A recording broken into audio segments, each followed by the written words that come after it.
D'abord, c'est quoi lire? Parce que c'est un mot qu'on utilise tous les jours, ça semble évident. Et pourtant, c'est quand même pas mal de refaire venir à la conscience ce qu'on a peut-être un peu oublié. Lire, c'est quelque chose qui est extrêmement simple. C'est un code, c'est comme un code secret. C'est complètement un code secret. Et les enfants, pour lire, doivent apprendre un code, doivent apprendre à décrypter. Et si on leur transmet comme cela, comme un code un peu secret, un peu magique aussi, parce qu'on écrit quelque chose sans...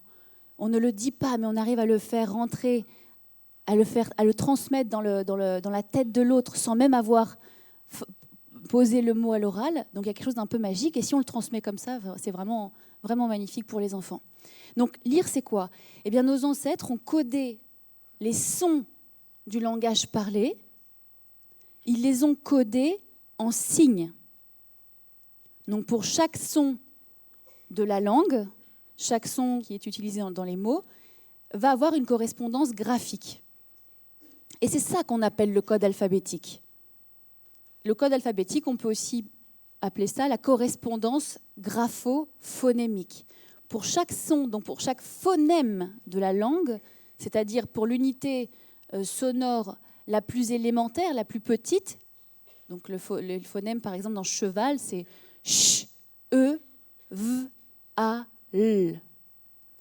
Ch, e, v, a, l. Il y a 5 phonèmes dans cheval, même s'il y a plus de lettres. Et donc pour chaque phonème, pour chaque son, il y a, voilà, ça sera graphié par un symbole graphique. C'est ça le code alphabétique. Donc coder, ou quand on compose, nous allons écrire, c'est-à-dire que nous allons transcrire en graphèmes les phonèmes que nous entendons. Et quand on décode, on interprète ce signe et on le passe en son. On code, on décode. Et ce qu'on va transmettre aux enfants, c'est la même chose dans ce même sens-là. Ils vont d'abord coder, puis décoder. Le décodage, la lecture n'étant qu'une conséquence du codage. L'être humain ne s'est pas mis à lire d'abord. Il a bien fallu qu'il écrive, qu'il compose. Et de cette composition, ensuite, la lecture a émergé. Donc lire, c'est décoder le code alphabétique. Voilà. C'est simple en fait. Les fondements physiologiques. Il y a encore un pas à faire entre ce qu'on sait en laboratoire et ce qu'on fait dans les salles de classe. Même si intuitivement, vous allez voir, tout semble extrêmement logique et presque un peu banal. Mais voilà, il y a ce pas à faire du bon sens qu'on ne fait pas forcément. Donc je vais plutôt focaliser la journée, moi, sur la pratique. Donc les fondements physiologiques. Si vous voulez aller plus loin, il y a 2 livres qui sont quand même assez extraordinaires, notamment « Apprendre à lire ». Il est tout petit, je crois que ça doit faire 50 pages. Il est extraordinaire. Pour moi, on ne peut pas enseigner ni en maternelle, ni en primaire, sans avoir lu ce livre. C'est la base. C'est simple, vous allez voir. C'est une synthèse vraiment très rigoureuse, mais qui a été simplifiée en restant très juste et très concrète. Et puis, vous avez l'autre livre de Stanislas Dehaene, « Apprendre », qui est beaucoup plus complexe et complet parce qu'il aborde là toutes un peu les sciences de l'apprentissage, quoi, plus généralement, non pas seulement de la lecture. Mais il évoque la lecture quand même dedans. Et si vous n'avez pas le temps de lire, il y a une conférence extraordinaire, 1h30, ça s'appelle « Les fondements cognitifs de la lecture », c'est sur le site du Collège de France, donc Stanislas Dehaene, dans le cadre d'un colloque sur les fondements cognitifs des apprentissages scolaires. De toute façon, moi, aujourd'hui, je vais reprendre tout ça, brièvement, mais je vais reprendre ce qui me semble être l'essentiel, ce qu'on ne peut pas ne pas savoir. Après, libre à vous de développer si cela vous intéresse. Première chose, nous ne disposons pas de circuits neuronaux spécifiquement dédiés à la lecture. Vous vous souvenez, le premier week-end, je vous avais dit que l'être humain naissait au monde avec un cerveau qui était immature, très immature, certes, mais qui quand même disposait de circuits neuronaux déjà préesquissés. Il y avait les circuits du langage qui sont là, les circuits sociaux, les circuits exécutifs, les circuits du nombre. Tout est là déjà à l'état embryonnaire. Mais il y a un circuit qui n'existe pas, qui n'est pas inné, c'est la lecture. On n'a pas du tout une prédisposition à lire, naturellement. Ça, c'est intéressant. Il va falloir, pour que nous puissions lire, le cerveau va devoir recycler une région très spécialisée du cortex visuel, donc à gauche. En fait, cette partie du cortex visuel est une aire spécialement dédiée à la reconnaissance des visages, des lieux et des objets. Et au sein de cette zone très spécifique, elle qui est innée, eh bien, à l'intérieur et un peu à côté, quand les enfants vont commencer à lire, quand nous allons commencer à lire, apprendre juste le son des lettres, par exemple, eh bien, les neurones de cette région-là vont commencer non plus à coder les visages, les lieux et les objets, mais les lettres, les signes. Et vous allez voir tout à l'heure, ça va induire plusieurs contraintes. Mais en tout cas, ce qui est intéressant de savoir, c'est que c'est ici, dans la zone gauche du cerveau, que sont codées toutes les lettres et ensuite les mots. Il va y avoir ensuite une reconnaissance qui va devenir, qu'on pourrait assimiler à une reconnaissance globale, mais qui ne l'est pas. C'est juste une lecture tellement automatisée qu'on a l'impression que ça fait l'effet d'une reconnaissance globale, mais ce n'est pas vrai. Cette aire, elle a été nommée par Stanislas Dehaene et son collègue Laurent Cohen, l'aire de la forme visuelle des mots, ou boîte aux lettres, parce que c'est là où sont codées toutes les lettres. Et ce qui est vraiment, je trouve, remarquable et très interpellant, c'est qu'il faut bien quand même qu'on continue à pouvoir identifier les visages, les lieux et les objets. Eh bien, le cerveau va faire quelque chose d'extraordinaire grâce à la plasticité cérébrale. Il va délocaliser, réorganiser en fait les circuits au niveau cortical, au niveau du cortex, donc la zone la plus superficielle du cerveau.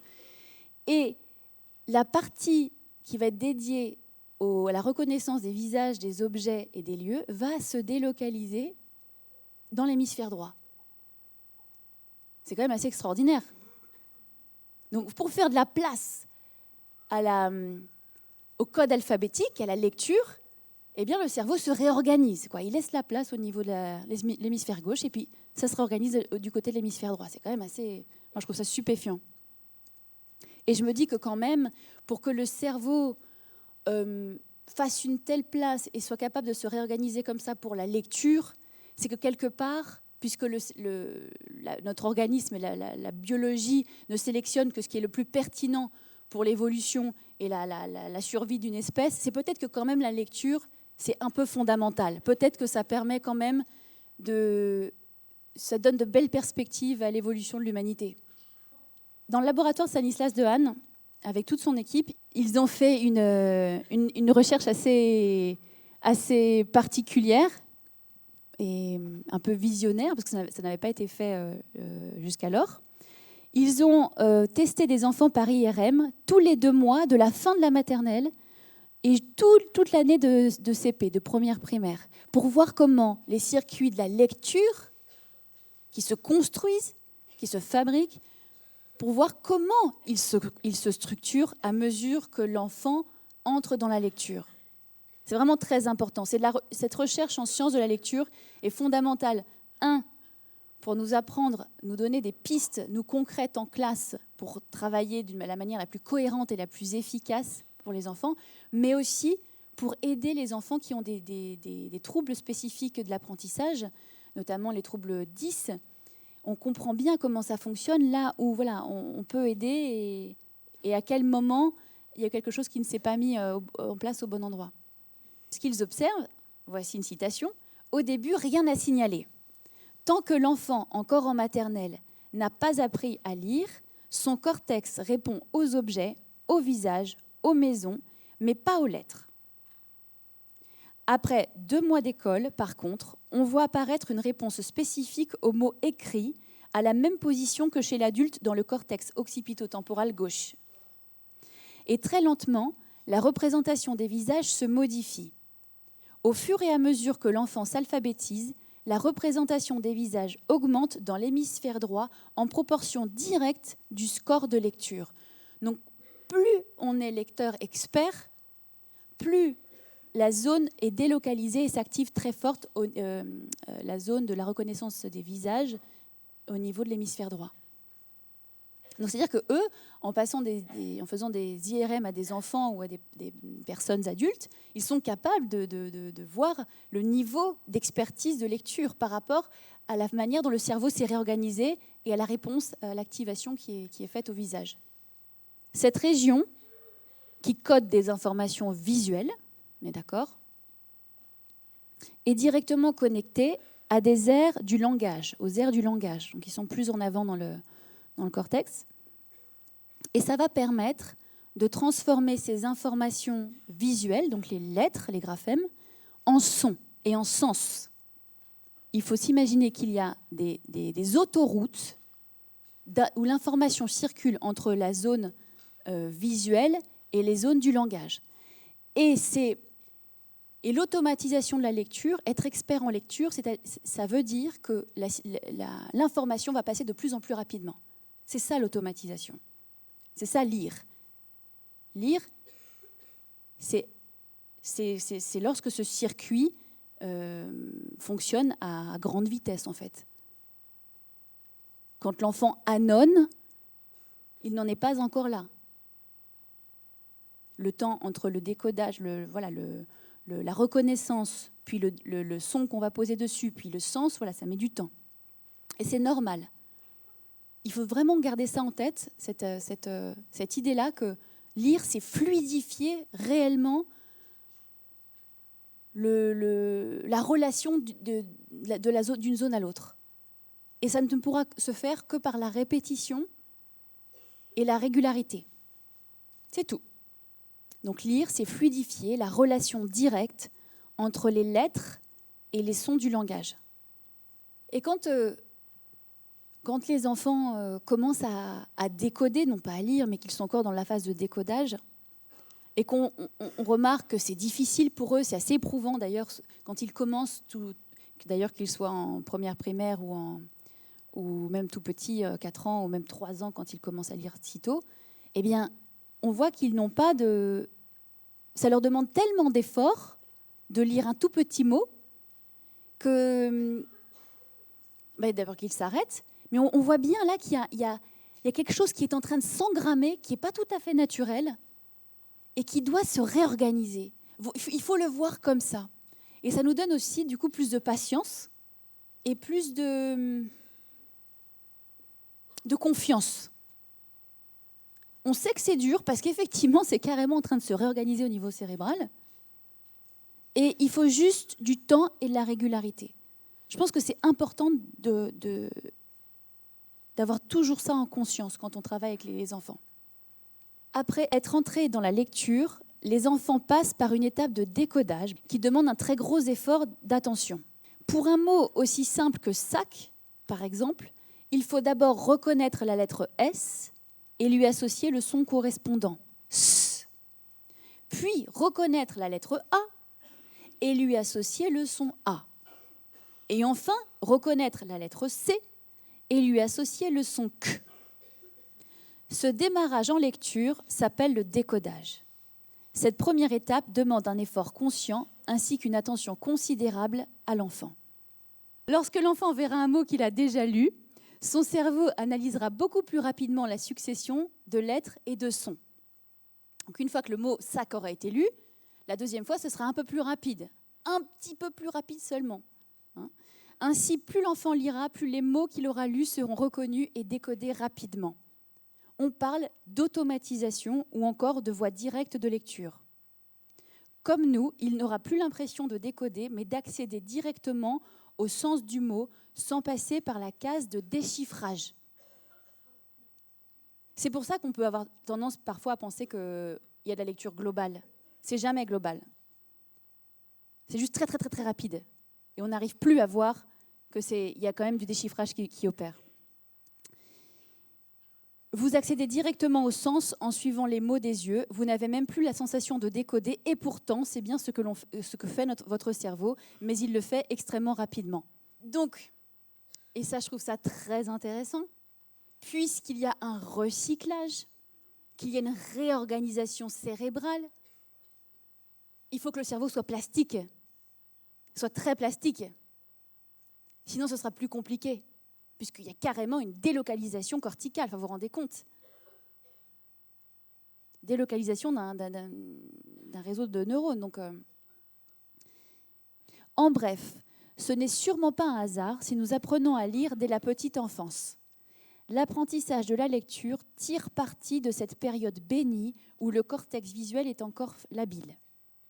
Avec l'âge, très progressivement, un nombre croissant de colonnes corticales se fige et cesse de se modifier.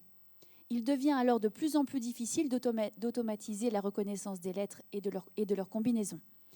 Mes collègues et moi avons étudié plusieurs personnes qui ont tenté de lire à l'âge adulte. Nous les avons suivis et scannés régulièrement pendant 2 ans. Leur progrès était incroyablement lent. Mais oui. La plasticité cérébrale étant beaucoup moins importante, cette réorganisation coûte énormément. Enfin, l'apprentissage est plus facile dans l'enfance, pendant que le cortex est encore malléable. Avant qu'un jeune enfant n'aille à l'école, certaines régions visuelles de son cerveau se sont déjà spécialisées pour la reconnaissance des objets, des visages ou des lieux. Mais il reste de grandes plages de régions demeurées flexibles. L'apprentissage de la lecture envahit ces régions labiles et bloque la croissance des autres catégories d'objets. Si l'enfant n'apprend pas à lire, ces secteurs s'investissent dans la reconnaissance des visages et des objets et perdent progressivement leur capacité d'apprendre les lettres. Notre conclusion est simple. Pour recycler profondément notre cortex visuel et devenir un excellent lecteur, il faut s'appuyer sur la période de plasticité maximale qu'offre la petite enfance. Je trouve que c'est important de lire ça, de le dire, de le partager, parce que je ne sais pas comment ça se passe en Belgique, mais nous, en France, il y a cette peur, et qu'on peut comprendre aussi, cette peur de primarisation de la maternelle. On ne va pas aller dans ce sens-là. Absolument pas. Néanmoins, il se trouve qu'il y a des faits biologiques qui ne peuvent pas être niés, qui ne peuvent pas être écartés, ou si on le fait, c'est au détriment de l'enfant. Et je pense que c'est ce qui se passe aujourd'hui. Parce qu'à ne pas vouloir aller trop vite, à vouloir préserver l'enfant, on est en train de lui porter préjudice. Un grand préjudice. Et particulièrement dans les milieux défavorisés. Parce que dans les milieux plus modestes ou plus favorisés, il y a cet étayage qui est fourni à la maison, même de manière informelle ou très informelle. Mais quand même, l'enfant a conscience que les lettres codent des sons. Il y a quelque chose, parce que les parents lisent des histoires, ils placent peut-être le doigt sous les mots quand ils lisent. Il y a quelque chose qui se transmet de ce code quand même. Alors que dans les milieux plus défavorisés, voilà, le signe, ça, c'est elle. On ne sait pas à quoi ça sert, juste pour écrire le prénom du copain, mais voilà. La conscience graphophonémique n'est pas là. Donc, s'appuyer, je reprends ce bout de phrase, s'appuyer sur la période de plasticité maximale qu'offre la petite enfance. Non pas pour que tous les enfants soient lecteurs à la fin de la 3e année de maternelle, ce n'est pas l'objectif. Hein, mais je pense qu'il est vraiment important d'apporter les fondations en maternelle qui permettront à l'enfant, lorsqu'il arrivera en primaire ou lorsqu'il aura envie de lire, eh bien de lire, sans aucun effort. Les fondations étant là, la motivation arrivant, eh bien, il prendra un livre où il verra des mots sur des paquets de céréales ou dans la rue et il lira. Nous avons juste à apporter les fondations. Et c'est vraiment pas compliqué et en plus, ça apporte énormément de joie aux enfants. Pourquoi ça fait si peur de donner le son des lettres aux enfants de maternelle qui vont du coup se mettre à décoder des mots très rapidement, en moyenne section, donc 2e année de maternelle, ça va se passer. Pourquoi ça pose problème et ça devient presque la chasse aux sorcières, là, on fait quelque chose de très mal. Alors que, en mathématiques, on donne bien aux enfants la bonne terminologie, on donne bien le bon vocabulaire sur chaque symbole qui code une quantité. 1, c'est 1, 2, c'est 2, et puis on dit bien, par exemple pour 2, on dit bien, donc ça, ce symbole-là, c'est 2, et ça code, on ne le dit pas comme ça, mais on le fait comprendre, en tout cas je vous invite à le faire comprendre comme ça, que ce symbole 2 code 1 et encore 1. Ça, c'est les fondations de la numération. On les apporte, et ensuite, grâce à cela, en primaire, eh bien, ils vont plus loin. Même avant, d'ailleurs, ils pourraient aller plus loin. Mais pourquoi ne pas faire la même chose en lecture? Je ne comprends pas. L'être humain est un être de spécialisation, puisqu'il naît avec un cerveau immature. Donc, il va se structurer son intelligence avec l'environnement, avec la culture. C'est notre nature. Et donc, bien évidemment, quand on peut absorber, intégrer, conquérir un code culturel aussi fondamental dans la culture à laquelle on est, c'est naturel qu'il y ait une sensation de satisfaction, qu'il y ait une satisfaction et une joie profonde, parce qu'une direction naturelle est satisfaite, qui est la spécialisation au milieu, la spécialisation culturelle. Ils sont joyeux, ils sont fiers, ils ont confiance, ça leur donne aussi confiance en eux, une certaine dignité. Oh, moi aussi, je peux lire. Alors même si au départ, ils ne sont que dans le décodage, mais ça vient leur donner une grande confiance. Et puis, je pense qu'ils ont aussi encore plus de confiance parce que ça les rend autonomes. Un enfant qui commence à lire, il a de moins en moins besoin de l'adulte pour aller chercher lui-même les connaissances dont il a besoin, même si elles sont sans aller faire une recherche documentaire, mais enfin, aller lire un petit livre qui l'intéresse, il va pouvoir le faire. Et donc, c'est plus que l'autonomie au quotidien, où il va pouvoir aller faire ses propres petites lectures, eh bien, il y a cette idée d'émancipation aussi qui plaît aux enfants, d'indépendance. Je peux faire seul. En tout cas, je travaille à faire seul et je peux y arriver. Et je crois que c'est un peu ça qui se passe quand les enfants en maternelle commencent à décoder leurs premiers mots. C'est un monde qui s'ouvre à eux, quoi. Mais c'est leur monde. Et par l'expérience que j'en ai, je ressens chez les enfants un certain apaisement. Quand ils commencent à rentrer dans la lecture, il y a quelque chose qui se pose. Ils s'apaisent. Et puis par ailleurs, commencer à transmettre les fondamentaux de la lecture assez... En fait, il faut arrêter de dire assez tôt ou de manière précoce, parce qu'en fait, c'est au bon moment, c'est pas précoce du tout. Transmettre ces fondamentaux plus tôt qu'on ne le fait d'habitude, eh bien, ça permet de détecter rapidement les difficultés des enfants. Puis ça se voit, hein, là pour le coup, quand on commence en maternelle, on voit tout de suite ceux qui ont plus de mal ou qui n'entendent pas bien les sons, etc. Et alors, on peut leur apporter un étayage de remédiation tout de suite. Le cerveau étant très plastique, ça va être extrêmement favorable pour les enfants. Et beaucoup plus rapide.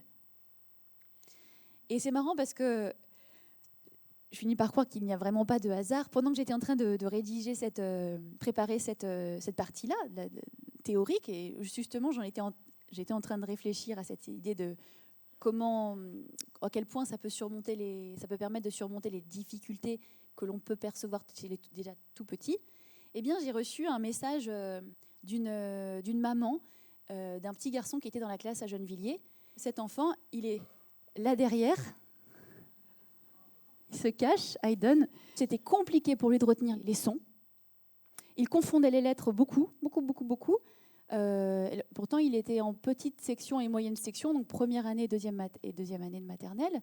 Donc, il avait eu le temps d'entendre les grands, etc. Et vraiment, chez les autres, ce passage était très naturel. Et chez lui, alors qu'il émettait beaucoup d'efforts, beaucoup de volonté, ça avait du mal et on le sentait un peu découragé, mais bon, on l'a beaucoup soutenu, accompagné de manière progressive, avec beaucoup de liens, d'affection aussi.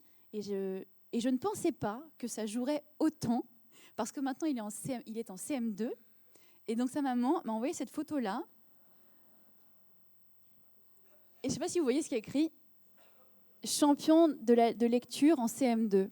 Donc quand on fait ça, je vous assure, on rend service aux enfants, vraiment.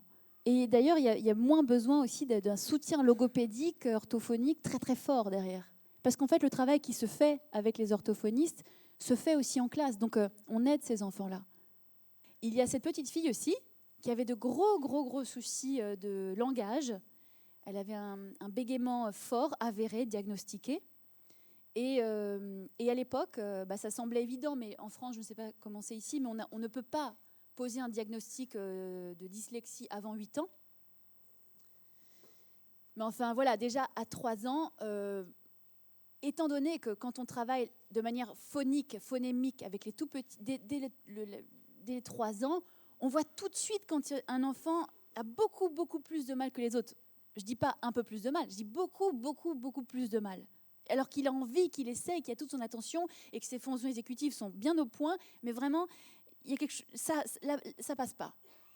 Chez cette petite fille, c'était évident. Et donc, on a apporté un soutien très important, et elle le demandait en plus.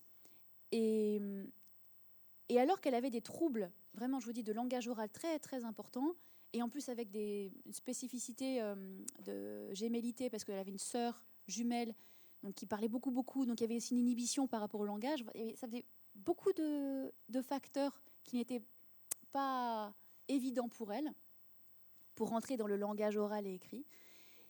Et pourtant, dès la deuxième année de maternelle, début de deuxième année maternelle, donc la petite voyait une orthophoniste à l'extérieur, une fois par semaine, je crois. Et l'orthophoniste m'appelle. En plus, c'était l'époque où voilà, j'avais beaucoup de visites d'inspecteurs, j'étais très critiquée dans la classe, j'étais sur le fil, la classe pouvait fermer à n'importe quel moment. Et je reçois un coup de téléphone de cette orthophoniste. « Bonjour, je suis l'orthophoniste de Clarisse. » Je me dis « Qu'est-ce que j'ai fait encore ?» Et en fait, elle me dit « Expliquez-moi », et sur un ton qui n'était pas forcément amical au départ, expliquez-moi ce que vous faites avec cette petite en lecture. Elle n'a pas dit lecture, mais entrer dans la lecture. Parce qu'elle ne lisait pas encore tout à fait à ce moment-là. Et donc, je lui explique. Et je sentais bien que le terrain était glissant, parce qu'en France, il y a vraiment ce dogme fort de la syllabe, cette croyance forte que le passage premier par la syllabe est fondamental. Donc j'avais très très peur de lui dire que on a fait avec Clarisse, comme avec tous les enfants, on est passé directement par l'entrée phonémique, par le phonème. Et que du coup, comme on lui donne le son, elle entend donc le son dans les mots, et qu'ensuite on va donner une correspondance graphique à ces sons-là, donc les lettres, et bien que naturellement, elle commence à décoder. Et elle me dit qu'elle comprend beaucoup mieux maintenant, elle me dit qu'elle est complètement soufflée. C'est une orthophoniste qui avait un certain nombre d'années d'exercice, quelqu'un en plus de particulièrement passionné par son métier et rigoureuse, et qui me dit, voilà, avec les troubles que Clarisse a aujourd'hui, je ne pensais pas, certainement pas qu'elle entrerait dans la lecture en maternelle, et je pensais même qu'elle aurait d'énormes difficultés pour les premières années de primaire. Elle me dit, est-ce que je peux venir en classe pour voir comment ça se passe ? Et du coup, elle est venue dans la classe, et elle a ensuite changé même sa pratique dans son cabinet avec les enfants. Elle passe maintenant par le phonème, et elle voit les améliorations. Et cette orthophoniste avec laquelle j'ai pu échanger, et encore assez régulièrement, et encore plus régulièrement la semaine dernière avec la maman de cette petite fille, elle me disait que véritablement, et puis l'orthophoniste, la logopède, elle peut comparer avec les autres enfants avec lesquels elle travaille. Elle me dit vraiment, avec les troubles qu'a Clarisse, si elle n'avait pas bénéficié de ce soutien petit, elle ne serait pas capable de lire comme elle lit aujourd'hui.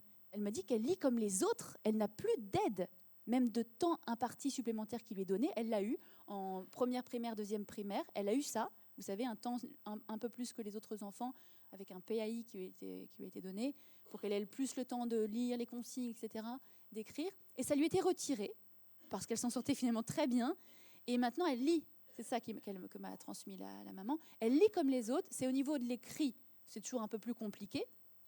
Et surtout, elle a été effectivement diagnostiquée dyslexique, avérée, fort dyslexie. Mais bon, je ne peux pas le prouver scientifiquement, mais enfin, ça fait quand même beaucoup d'indicateurs qui, pour ce cas précis, ce n'est que le cas que d'un seul enfant, là, dont je parle, mais on est tous intimement convaincus que véritablement, ce n'aurait pas été le même parcours pour cet enfant. Une chose à avoir en tête. On recycle une partie de notre cerveau pour lire, une partie de notre cortex. Donc, bien évidemment, il va bien falloir donner quelque chose en change. Ça ne va pas se passer aussi facilement que ça. Ça va induire des contraintes. Et justement, c'est ça qui est intéressant dans les sciences de la lecture. Elles étudient et analysent les contraintes induites par ce recyclage neuronal.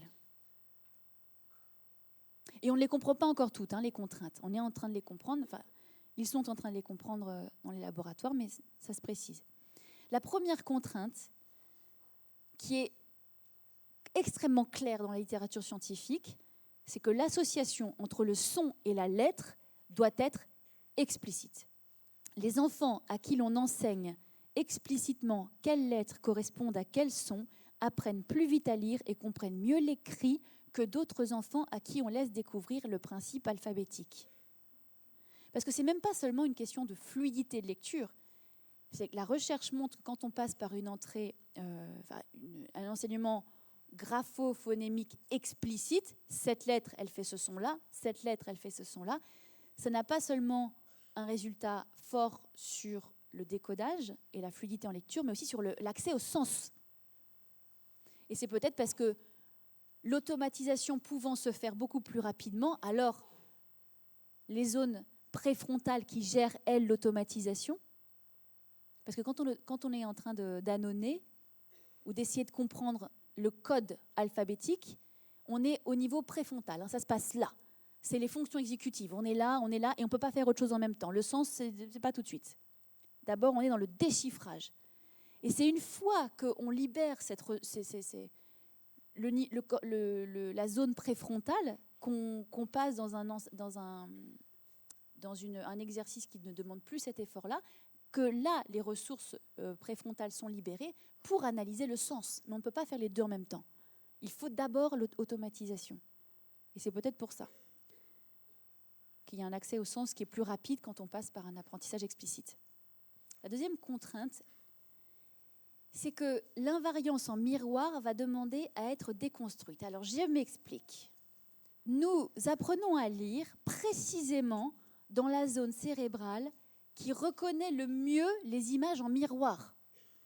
Cette zone que nous recyclons pour lire est spécialisée pour reconnaître que ce visage-là, le profil droit et le profil gauche, c'est la même personne. Une maison comme ça ou une maison comme ça, c'est la même maison. Donc c'est tout à fait normal qu'il y ait cette lecture ou cette écriture en miroir au départ. Parce que pour les enfants, c'est exactement la même chose. Au tout début, quand il y a encore beaucoup de visages qui sont codés et que les lettres s'installent, cette aire corticale continue de fonctionner comme elle fonctionnait avant. Voyez ?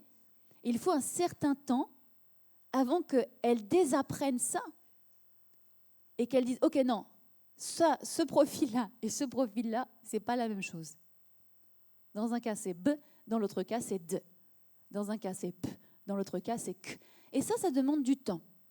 Donc surtout, il faut bien se dire que ça n'a aucun rapport avec un balbutiement dyslexique.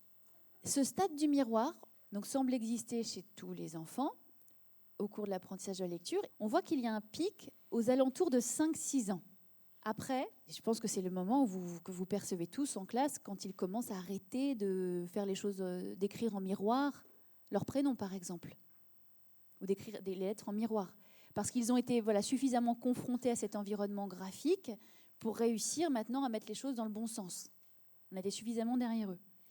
Ce qui est intéressant, c'est que dans la classe de Gennevilliers, quand j'ai vu ce graphique, j'étais très surprise parce que nous, ce pic, il avait lieu à 4 ans. Et après, c'était terminé quasiment. C'est parce qu'ils étaient beaucoup plus en contact rapidement avec les lettres Et donc, la spécialisation de cette région corticale recyclée, cette nouvelle spécialisation, s'est faite plus rapidement. Donc, la cohabitation entre les deux a été évacuée plus rapidement. Donc, comme quoi, ce qu'on fait a vraiment une influence, parce que clairement, on n'était plus du tout dans un pic à 5-6 ans, du tout. Et je suis persuadée que dans les classes qui travaillent de cette manière, je le constate chez Vania et Vanessa aussi, c'est quelque chose qui se fera beaucoup plus tôt. Maintenant, les 3 grands principes qui ressortent le plus. Le premier principe reprend la première contrainte. Le code alphabétique doit être donné explicitement. Ce signe-là, ça fait P. Je donne directement le son. Ce signe, c'est P. Deuxième principe, la conscience phonémique aide à assimiler ce code. Donc, par exemple, sac, c'est composé de 3 phonèmes, S, A, K. Lorsqu'ensuite, on va dire à l'enfant, bah, tu te souviens du son S, comme dans sac? Eh bien, regarde, c'est comme ça que ça se représente. Ça, c'est S. En ayant entendu, en ayant une conscience des sons dans les mots, l'appropriation du code alphabétique est beaucoup plus rapide. Donc c'est là où se pose la question de la syllabe ou pas la syllabe. Et ce que moi j'ai pu observer avec les enfants, très clairement, c'est qu'une fois qu'ils scandent les syllabes, c'est parfois très compliqué de leur faire entendre que dans le bas, qu'ils ont scandé, il y a 2 sons en fait.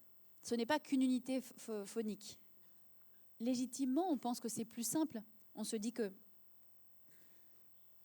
on va d'abord segmenter le mot en syllabes, parce que les syllabes existent, et qu'ensuite, quand on aura la syllabe, alors on ira vers la plus petite unité phonique, et donc ce sera le phonème.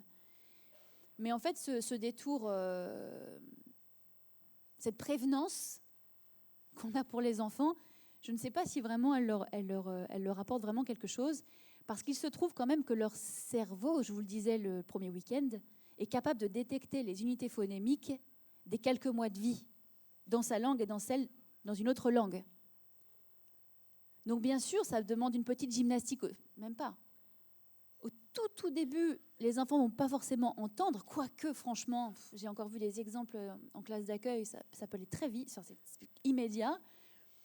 Ça peut demander pour certains, ok, on attire mon attention sur les sons, le son d'attaque, le son de finale. Ça peut demander un petit effort, mais la plupart du temps, c'est assez évident quand on commence chez les tout petits qui ne sont pas passés par la syllabe.